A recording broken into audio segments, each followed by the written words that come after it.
I'ma bounce back like a ricochet. I'ma bounce back like a ricochet. I'ma bounce back like a ricochet. I'ma bounce back like a ricochet. What's up, everyone? This is the Moose Vu Sesh. I'm the Black Moose. And I'm Vu. Welcome to... No, I just missed that one. It's like one takes or two takes. We're giving people raw stuff, raw light. This is not rehearsed whatsoever. But nonetheless, we're giving hope at a different dose. We have a great guest, a good friend of ours. You've known him for some years. I've known him for a bit over a decade. He's former gang member, former hitman, now model citizen, pastor of a local church in Sydney. Johnny Nguyen, how are you? Very good. Appreciate the invitation, guys. Hey, it's a great setup you got here. Yeah, man. You know, This is raw. This is raw. Yeah. We try to do our best around here. Yeah, so I started... I do need to do a bit more work. We started, a friend of mine, we painted all the walls, added these with the zero budget. So yeah, grateful, blessed, and we're gonna make this like home. We're still on a zero budget. That's right. Everything's God-given. That's right. If anyone wants to donate, feel free to hit us up. That's it. Anyway, Pastor Johnny, I've known you for a number of years now, and one of the most, I think, the things that I appreciate about you, is whenever, because we worked with each other, let's get it back, we worked with each other for a few years, you actually got me a job then. I worked under his supervision because he was the warehouse manager. But, something that always stuck with me is when you said, Vu, God's done a miracle in your life. Don't ever forget that. And, as a funny thing, just the other day, I was putting my tithe, and you said to me, and it just came back to me, how much God has done in my life, and how can you put a figure on it? Because I remember there was one time when we were at work, and we had a truck driver come in, and I think you two were having an argument. Do you recall that? Yeah, I recall that very well. And you said, man, what's it to you? If you knew what God had done in our lives, it wouldn't bother you to give all your money to God. That's right. That's right. Definitely. Yeah, man. So it's a miracle, man, and how easy it is for us as humans to forget when things go well in our life and things happen in our life. We move on, we complain, about our surroundings, about what we have. Speaking of surroundings, I've got to get rid of this. It's raw, man. It is raw. Good segue. Yeah, as you were saying. Yeah, and it's so easy to forget, but it's a fresh reminder daily for us, to look at our lives and where we've come from and where we are today, and just be grateful for what we got. It really proves that saying, real people, real problems, real God. Yeah, that's man. right, man. Definitely. Yeah, and also, our lives. I'm so grateful that our lives crossed in this kind of scenario, this kind of setting, because at one stage our lives could have crossed, it would have been a bad outcome. That's right. It would have been a very ugly outcome, because we both have a lot of mutual friends, kind of, I don't have any around in our area. So we're both former gang members. Yeah. And we'll kind I think Vu's gang had beef with my gang and people I knew, but throughout that we never came face to face over all those years. Yeah. And now, we're sitting together in the same room, and and there's no punch on. No punch on. Two Vietnamese, one Lebo. Happy family. Definitely. And you mentioned the pandemic. You now as a pastor, preaching, and you're doing all these things. Pandemic happens. Now it forces all the pastors, or rather all churches, to close down the building, so to speak, and force into a place of uncomfortability, if that is a word. I'll have to check that out. But how was that experience like for you? Yeah, man. Tell us your mindset. Man, it was hard because if you know me, I absolutely, though I'm Asian, I've got no idea about computers, man. About computers, cameras, no idea, absolutely, man. And even 2 months on, man, I still know the basics, but we just had to adapt to what was going on, and I'm grateful there's people around me that know what they're doing. Yep. They jumped on board and gave us a hand, and it's great. But yeah, just to adapt to the environment you're living in and all that, and it's a learning curve. I can't wait till this is all over, man. Go back face to face, normal. Yeah, sure. And the definitely your calling, your endeavor to get your message out, to get all your sermons, all your messages out, would tend to drive you to do what it will take to get the message out. Yeah, definitely, yeah, 100%. But what's made me realize too, during this pandemic, that it's a lot more goes on to helping people out than just what happens in the building. Mm-hmm. And now we're forced to work outside the building. Yep. So now it's phone calls, now it's visiting people, now it's a lot more on the ground stuff. Now you're a full-on social worker. Yeah, that's it, man. You're everything. Yeah. You're the guy that delivers their grocery to the guy that takes it to the doctor. Yeah. But being geared that way to be forced into an uncomfortable position, do you think when you were out in the world and you had some street smarts, did it help you? Did it help you like during this pandemic? Yeah. So obviously, I believe things you learn in the past and in your life and who you are, it plays a big part to that. But now it's in a different setting. Yeah, because I'm asking about the hustle. Yeah. You're a hustler. Years ago you were a hustler, and now this all happens. Has it forced you to hustle again? Yeah, definitely. Yeah, definitely. Yeah, it's forced to hustle and to do things that I would do back then to get things happening, but now it's within the law. It's legit. No, it's legit. Yeah, definitely, 100%. Going back on hustling, what it. I so want to know. So just take us back because me personally, I do want to know what drove you to be affiliated with the gang. We've seen all. I've heard other stories. Heard other things. Or what made me want to? I think I heard one guy say, "Oh, when I first heard of a gang, I think I want to be in one." But what was your what was your experience? What drove you? Were there certain friends?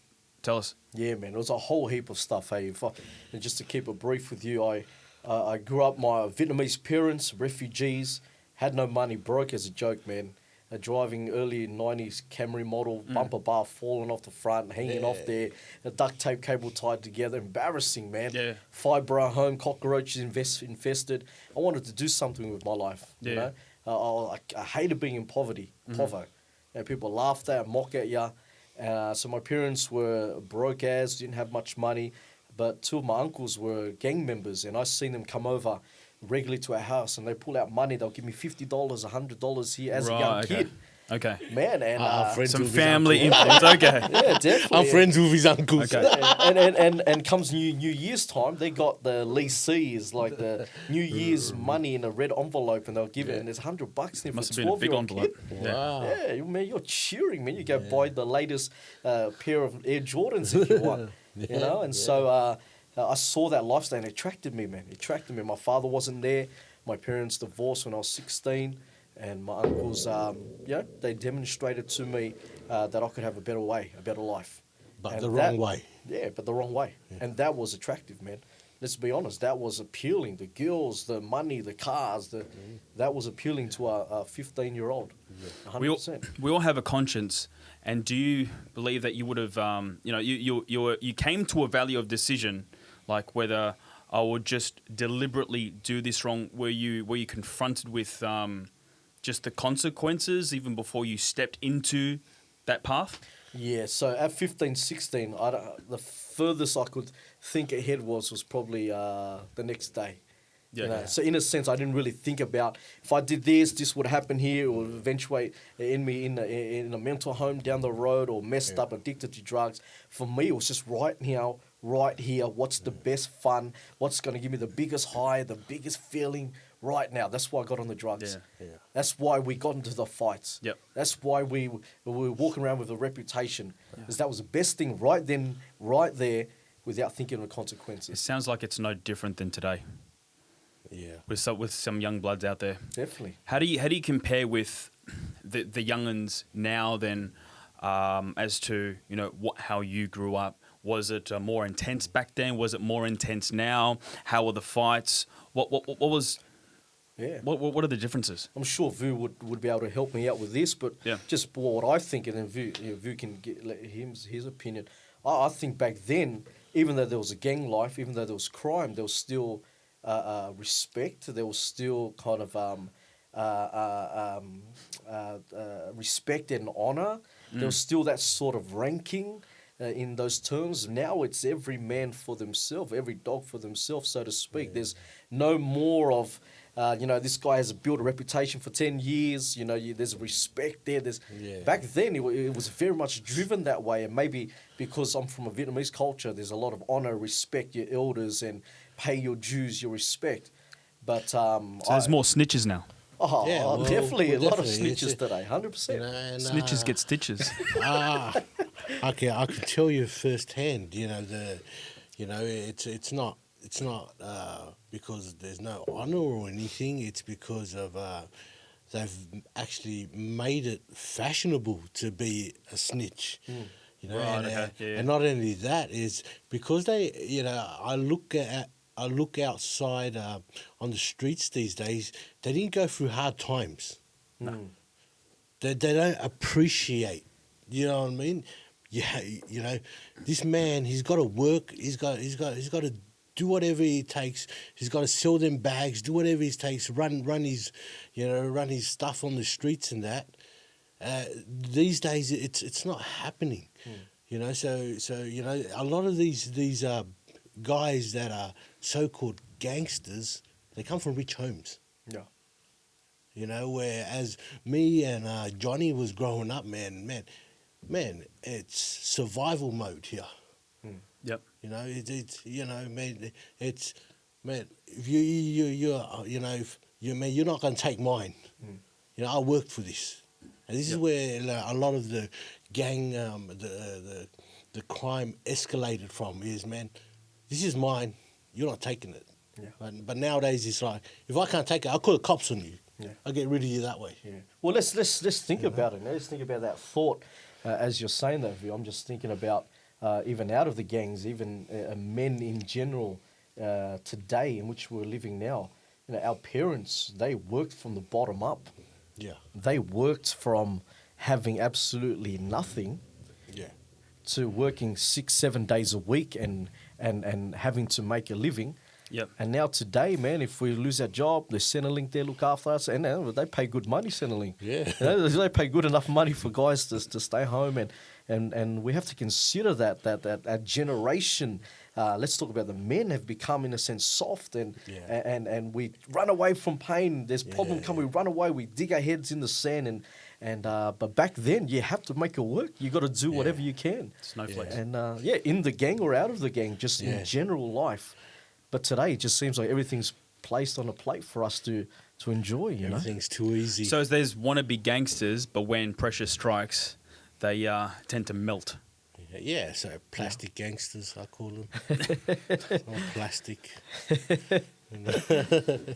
But anyway, moving away from that, seeing you work also as a chaplain now. Yes. In a school. How's that working? Yeah, that's good, man. So one day a week, I'm at a local sports school there. Yeah, and my services there available. Talk to kids that are in need there. If they got any issues, I work on a Monday of the weekend. There's always dramas, parents, violence, getting on the drink and fighting. And so they come through, they talk, a 5-hour day for me at the school. I could possibly see up to about 12 young guys coming through, telling me their problems, their issues, and we sit down, we talk about it. And Is that per week or per day? per week. All right, cool. Yeah. So, What is there a counsellor at that school? yeah, there's 2 counsellors. What's the difference between a chaplain and a counsellor? Yeah, so the counsellor, a lot of the kids don't want to go to the counsellor because that means you got something wrong with you psychologically. Right, So that's, okay. So it's just a comfortable way of saying psychiatrist. Yeah. Okay. So they got the chaplain there. Well, yeah, and plus we just kick around, talk, and Yeah. I got some noodles and donuts in there. And Yeah. So they're more comfortable. Definitely meeting at their level. yeah, definitely. Yeah, but they talk, they chat, and obviously I've been similar backgrounds to them, and just be able to relate to them. And you for do sure. classes, workshops. Yeah, we do workshops there. I'm working with just with a group of troubled young guys there at the moment there, and just be able to talk to them about. They're telling my story there. Just in a room with no teachers, no coaches there. Yeah, just be able to speak straight, talk to them, and just some life lessons for the young guys. Just need it straight. Some young kids just. Do you pull need out the to- ruler? The wooden one. The wooden one. I wish I could. Throwback. Pull out the trolley pole instead.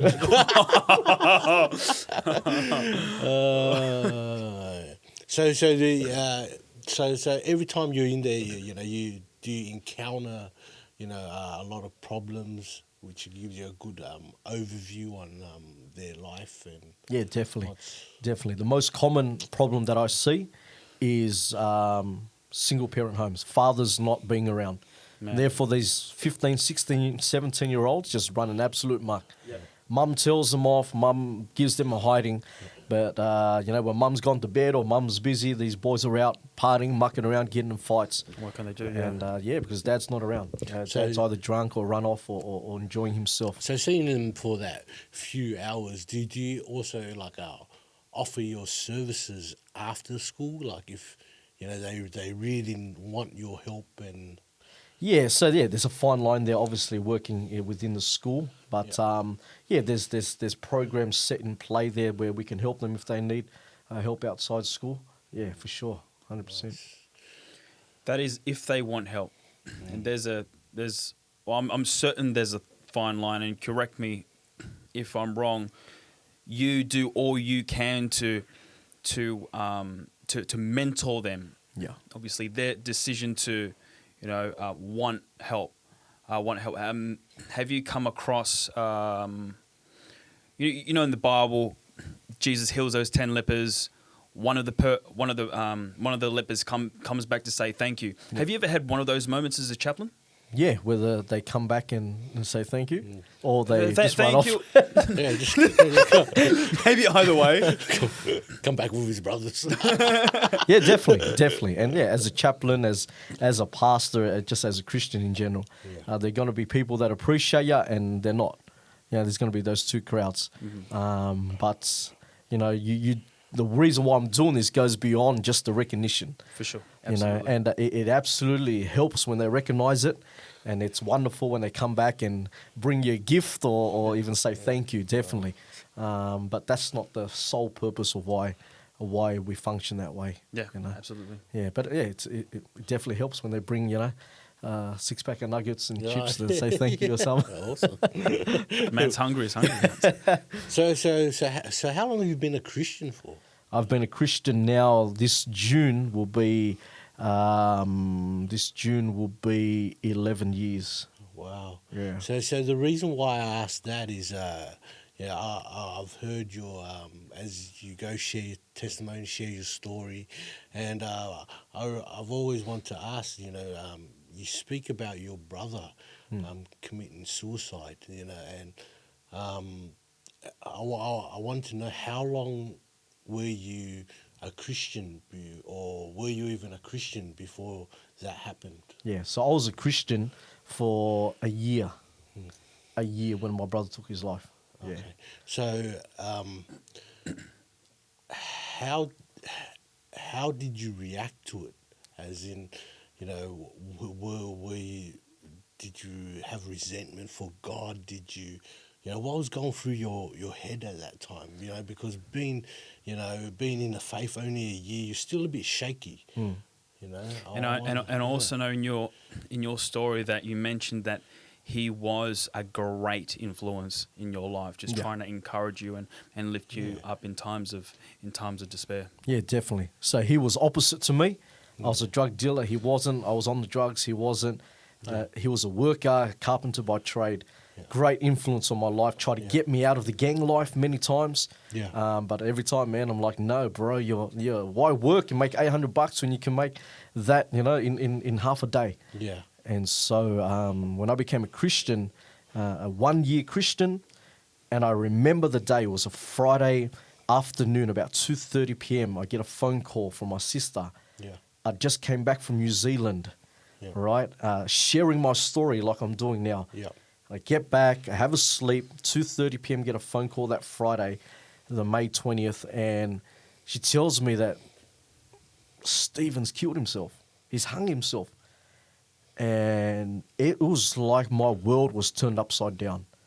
If someone's ever lost a family to suicide or even just death, you know what I mean. Yeah. Turned upside down, literally like someone has just come and just smacked me in my stomach. I'm just punching over, can't even breathe, can't even think. It's like my mind was going out of control. Yeah. And man, I was hurt, man. I was broken. But I remember falling down to my knees, and just reality is I couldn't turn back. The reality is I couldn't go back to my old friends for help. I knew the truth. I knew that God was real. And it was just a moment there when I just cried out to God. I remember being in my bedroom on my knees when I just heard this news and just breaking down, weeping and just not sure what to do, my head in the ground. But I just remember saying, God, you got to help me. Yeah. God, you got to help me. Because basically when I became a Christian, I left my past, I left everything behind. Yeah. I left my support, I left my friends, I left my family, I left those that I was in the gangs for years with. Yeah. And so in a sense, I was starting a new life. Yeah. And I'm sure that would have been abrasive for you as well, just to completely cut everything off. Yeah. But it was necessary. Yeah, definitely. I had to. I couldn't live this new life with these influences that were so strong. I couldn't live with those two pulling at my attention and my affection. Mm-hmm. Yeah. But I haven't heard that side of the story before, because I know, was it the next day you went to Hornsby? Yeah. Yeah. I was there. They did a concert, and you shared your story. Yeah. And you mentioned that. Absolutely gobsmacked. And what I really admired with you, but you held your composure. Yeah. Definitely held your composure. Something that I really admire with you. I mean, even though you have been a Christian for 1 year, I mean, by your composure and just by your exampleship and even by sharing your story in this matter and just being straight, God has done just tremendous things in your life, and you've just definitely worked out your salvation with fear and trembling. Yeah. And can I say something in those times? That night that I found out my brother took his life, that Friday night, there was a get-together at a Christian's house, and I was invited to that. No one knew that my brother had just committed suicide. Full on. But that night I said, I need to go be around some of my closest friends. And I went there, and these people didn't even know. But I had to be there in that group. The reason why I say that is because, listen, don't underestimate the value of those closest to you. Yeah. The friends in your life. I'm telling you, when push comes to shove, those close to you, the friends, you know who they really are. Yeah, straight up. This is in the gang life, this is in the Christian life, this is in life in general. Yeah. And I'm telling you, these Christian friends, these friends that I've known for a year, these guys had my back. Mm-hmm. I'm telling you, I needed to be around my closest friends at this time. Absolutely. I don't know where I'd be if these guys weren't here to support me in that time. And so how invaluable your friends, those closest to to you are, man. Definitely. True friends, and even when I first became a Christian, I just or even before, I was envious of their composure, their transparency. I wanted what they have, but back in those days, I didn't want to sacrifice as I am doing now, right? Just lay that old life behind. And I'm glad that you mentioned that, because isolation is not an excuse. I mean, isolation during this pandemic, staying at home, being careful of each other. Okay, obviously you've got to, take care of your health, but we can't let that be an excuse from not getting in contact with others. And I know that, with restrictions, they are getting lifted off gradually. So that way we are able to, get in contact. We've been created for a relationship. And my own frustration, I'm sure you guys will agree, is there are some others out there that would want to take advantage of this, isolation and make an excuse not to get in contact with others, and they may tend to fall through the cracks. I'm talking Christians and others. I'm not being prejudiced against anyone. What are some of the things that we can do, or what would you say to them who these are, not only being isolated physically, but also, relation wise as well? Yeah, definitely. Oh, for me, we live and we all struggle with it, man. We are all selfish, man. Yeah. Down to the bone, man. We're selfish as. Yeah, absolutely. And it takes real effort and to take your eyes off yourself. But you notice people that are unselfish. You notice, and man, this guy cares about people. And so what I would say to people is just take your eyes off yourself for a moment and consider those around you, those that might be doing it tough in restriction time, those that don't have family to visit them, those that don't even have a church family to come visit them, those that aren't Christians that don't have that support there. Go visit them, call them up on the phone, go over to their house, drop off some food for them, say hello, be in that contact, be that friend. And take our eyes off ourselves, and that's core Christianity right there. Yeah, taking eyes off yourself and fixing it on others. That's my advice, definitely. Yeah, for people in this time. Yeah, so man, I think people don't people always underestimate a simple call or a simple text. It could make the world of difference right there and then. I've got friends that are locked up for a long time. So some of them never coming home, and a simple 3-sentence on a letter. Man, you see the joy, because I tell you one thing, man. It maybe even with this pandemic going around, man, I was isolated, and I remember when someone that cared for me, someone that showed some love to me just by putting pen to paper, and what I learned from being inside prison, I also do. I do the same thing when I'm outside. I take the time. I'll give people a call. I'll make that effort just to send them a text. See how they are. See how they are, man. Go past. You drop off a couple of bags of cookie or something. And just showing people that there's hope out there. Yeah, definitely. Definitely. There's a lot of hope. Yeah, that's right. There's a lot of hope to go around, and we can't make it an excuse, really, on both ends, to call for help or to call to help. Yeah, for sure, definitely, man. You'd know what it means to be isolated then. Man, I've been isolated for very, very long time. Yeah. And I know exactly how it feels. So you've known me for a number of years now, and my personality is to always see if people's okay. Yeah.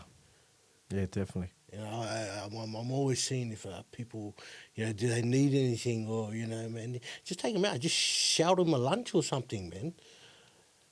Because sometimes, man, when you look at someone, just by the outside of their surface, just by surface appearance, you don't know what's going through in between their ears. And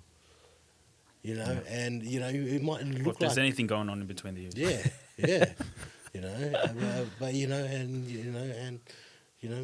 they could be going through something, but they're not showing it. And sometimes you just gotta share that love, man. Show them the love. That's and, it. Yeah, talk about share the love. I remember Moose over here when I first became a Christian 10 years ago.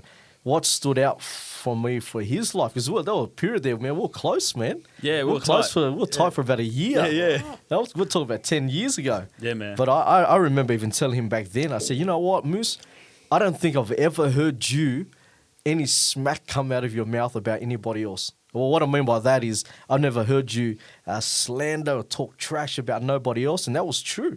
And I still think it's true today. Go up and down, up and down. Because obviously I do banter, but because we're living in a world, and you're talking about friends and relationships and characteristics, but that's definitely a trait that's missing from today.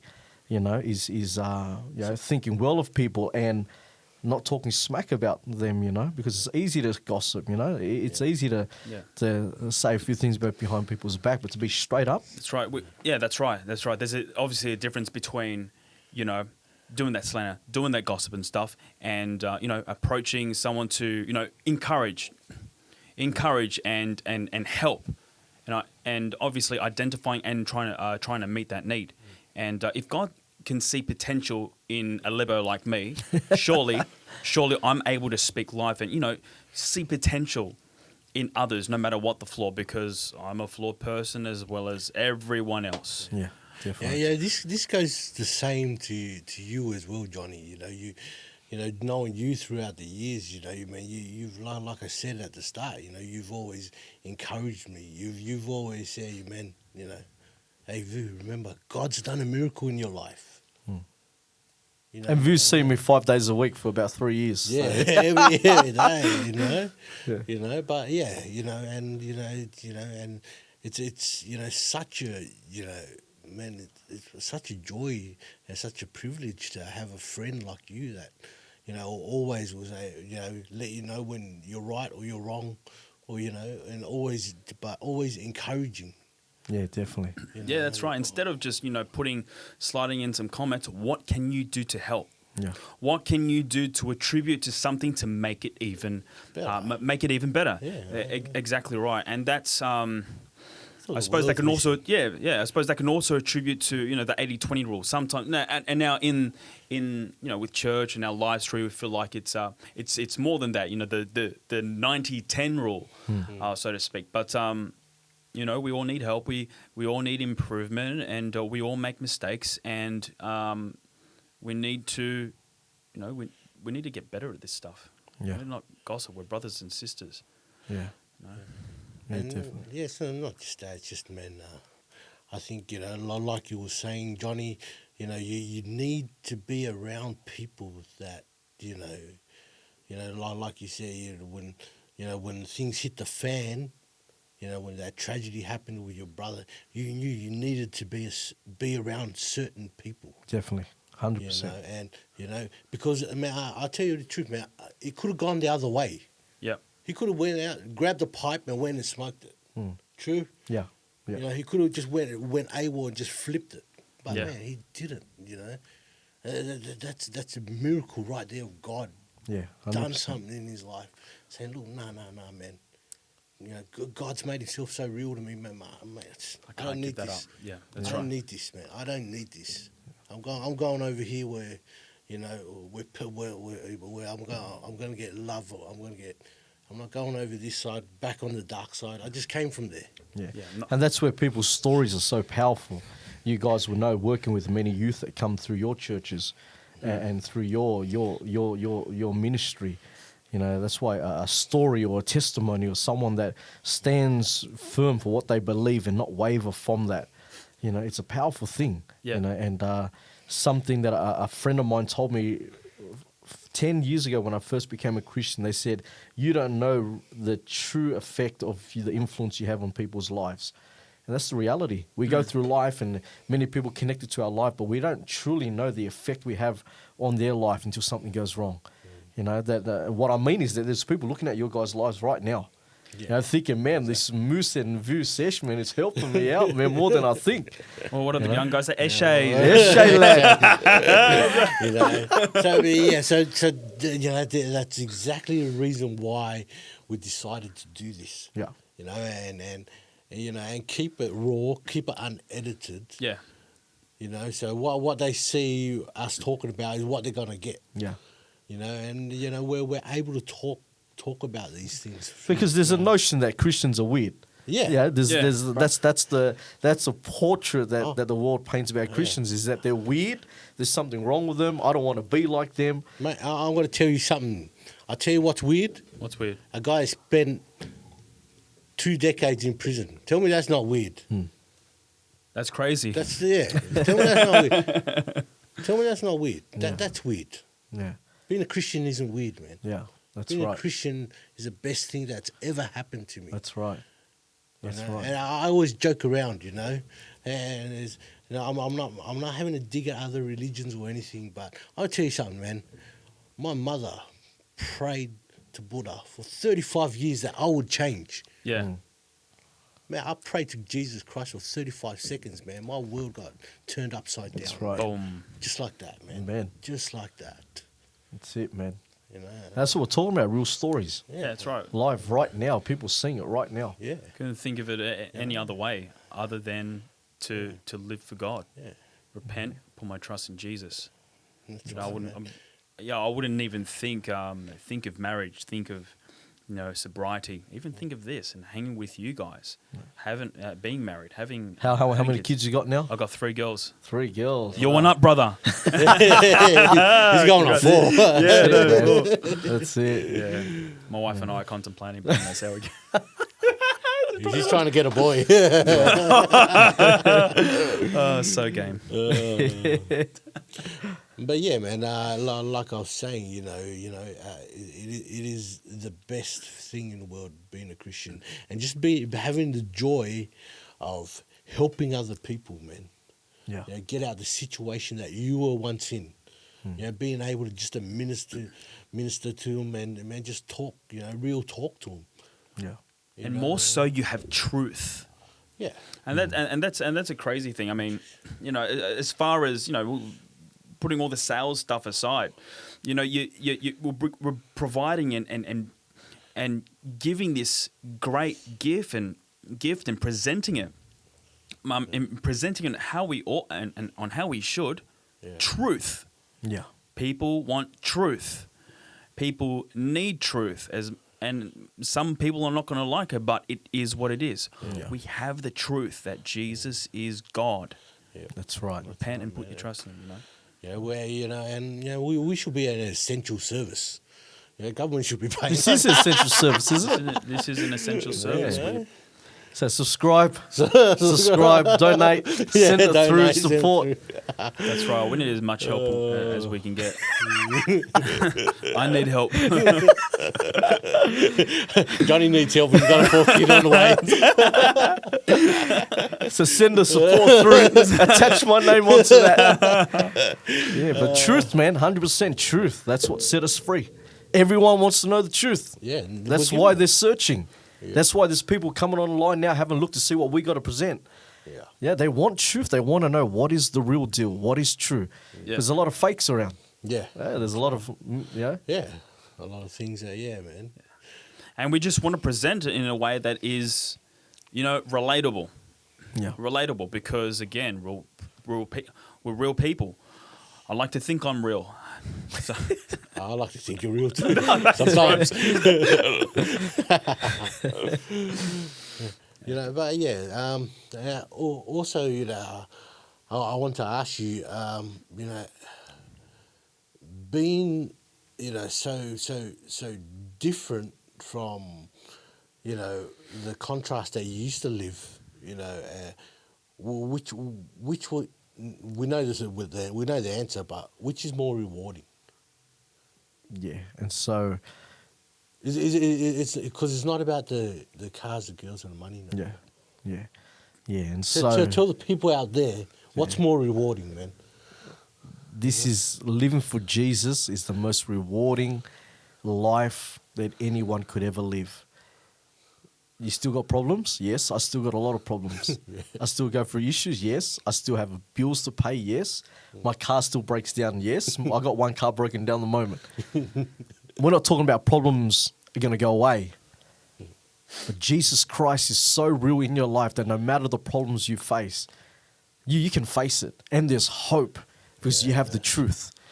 And you know what? Let me talk straight. If an ex-gang member from my past come and put a gun to my head and tell me, denounce Jesus Christ or we'll blow your brains, I'll say, listen, man, if you pull this trigger right now, I'm going straight to heaven. I know where I'm going. And I'm not afraid of that. Yeah.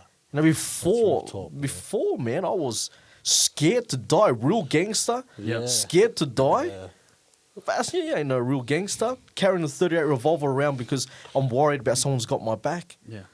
But now I live in freedom, no longer fearing for my life, living in truth, and Jesus Christ is my Lord. That is where my life is based around. This is the center of my life right now. You know, and no matter what happens to me, the truth still remains true. Yeah, that's right. You know? And Whether that's we like what it or not. keeps me going. Yeah, absolutely. Yeah. That what you just said would probably speak wonders to some youngins right now. Yeah, definitely. Definitely. Yeah, because the people scared, man. People living in fear today. Yeah. Living in absolute fear, not knowing what tomorrow brings in their life. Yep. That's why they get on the drugs. That's why they get into relationships. That's why they do what they do. Yeah. Yeah. But as Christians, we have this rock steady hope in Jesus. Yeah. That throughout all of that, we can keep pressing forward because there's a destination. That's right. We're going somewhere, you know? That's right. Definitely. That's right. Johnny, Pastor Johnny, thank you so much for coming in and Having a sharing, sesh. having a sesh, Having a session with Moose Vu, man, it's an absolute yeah, privilege. drop that in the comments below if you want to. Yeah. Nah, this is great what you guys are doing. Definitely. Yeah, appreciate it. Make sure to like, share, and subscribe. We are on YouTube, we're on IG, and all those socials, and also your favorite podcast app. This is the Moose Vu Sesh signing out. Just one more thing. Is there anything you would Not like signing to out. say? Oh yeah, sorry to cut you off. I do Is apologise. there anything you would This is like raw, to right? say, to everyone viewing, everyone listening out there, man? Yeah, is there anything you'd like to say to them, man? Yep. Yeah. You know, if without sounding cliche or too Christian, so to speak, man, I think we've said it all before. There's only one truth. There's only one way. There's only one life. And that's found in Jesus Christ. And I was searching for many, many years of my life until somebody told me the truth. And there came a moment in my life when I had to make a decision. Do I believe that or not? When I put my faith and trust in Jesus, everything changed. My heart, my mind, my life, everything changed in the moment of time. Yep. The glory of God. So if you're listening to this, respond. Give your life to Jesus. Hallelujah. And let us know. Let us know. Yeah. That's it. We're signing out now. Signing out the Moose Vu Sesh. We'll see you guys on the next episode. I'ma bounce back like a ricochet. I'ma bounce back like a ricochet. I'ma bounce back like a ricochet. I'ma bounce back like a ricochet.